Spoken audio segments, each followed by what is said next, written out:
While it may seem like a vestige of bygone days, portraiture remains a vital and vibrant art form, especially in the hands of one of its finest living practitioners. Martha Teichner has this portrait of the artist. President Biden, when you're ready. When his portrait was unveiled Tuesday, former President Joe Biden smiled the same smile that looked back at him.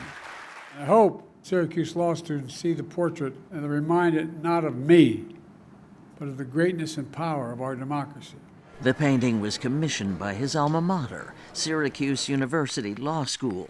It was truly something that I never dreamed that I would be able to have the opportunity to do. It was the work of Michael Shane Neal, who had just checked item number 1 off his bucket list, being asked to paint a living president. It's the height of the ambition of any American portraitist. I've been waiting to do this all of my life.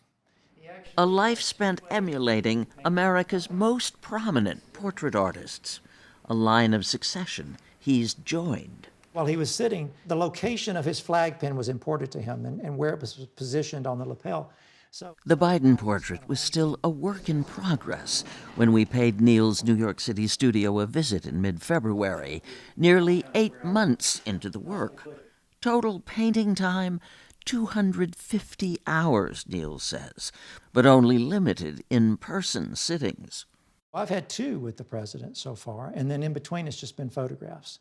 And that's good. I always say photography saved portrait painting.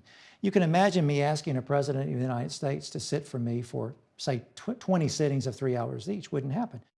Way back in 1993, when he was just out of college in his hometown of Nashville, Tennessee, on a fanboy whim, Shane Neal, he goes by his middle name, contacted the leading portrait painter of the day, Everett Raymond Kinsler, hoping just to meet him. You may recognize some of Kinsler's pictures, if not his name. The celebrities. Kinsler painted 8 presidents. He became Shane Neal's teacher and mentor. Here's what's remarkable. The same studio where Shane Neal lives and works was Kinsler's studio for 66 years. And before that, Kinsler's teacher, noted portrait painter Frank Dumond, had it for 45 years. Studio 10C in the historic National Arts Club. This amazing brownstone was first built in the 1840s. Until he died, it was the home of one-time New York Governor Samuel J. Tilden.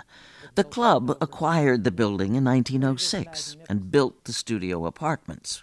And it created this sort of society of artists that were living and working together and sharing ideas and gaining inspiration from each other. This is where I call home and work at the same time. To me, it's a glorious space. Those windows have only known portrait figure painters for now 120 years in 2026, which is an amazing little piece of history. The studio feels like a shrine to the art of portrait painting. This is a palette that belonged to John Singer Sargent. It's my most treasured artistic possession. But during any conversation with Shane Neal. So here I have an original John Singer Sargent charcoal drawing.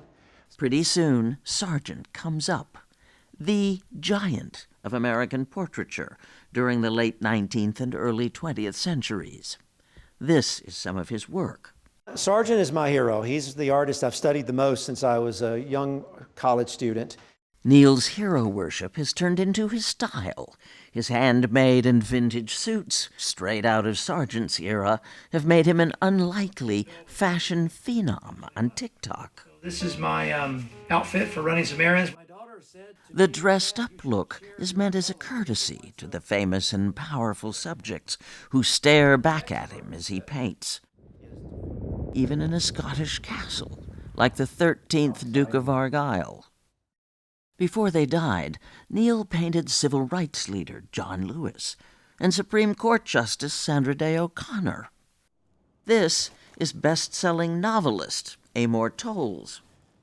Do you flatter your subjects? I don't. I capture the essence of my subject in their best light. That was a well-rehearsed. In practice, a potential minefield. Former Secretary of State Mike Pompeo lost nearly 100 pounds while Neal was working on his portrait. Neal's former oil portraits cost between $50,000 and $200,000. At 57, he's completed more than 700. My father commissioned the painting to encourage my study of portraiture. Nina Delano, a distant cousin of FDR, is a student of Neal's. It's very peaceful. I can't see what he's doing on the canvas, but it's a joy to get to watch Shane paint. This is a uniquely human experience where I'm taking 10 colors and some hog's hair bristle brushes. It's exactly the same as when Rembrandt was doing it. And for Michael Shane Neal, the moment where magic happens. You're in the zone, and that's what's unique about being the portrait painter. Someone else is with you in your space. You're together. You're in this together.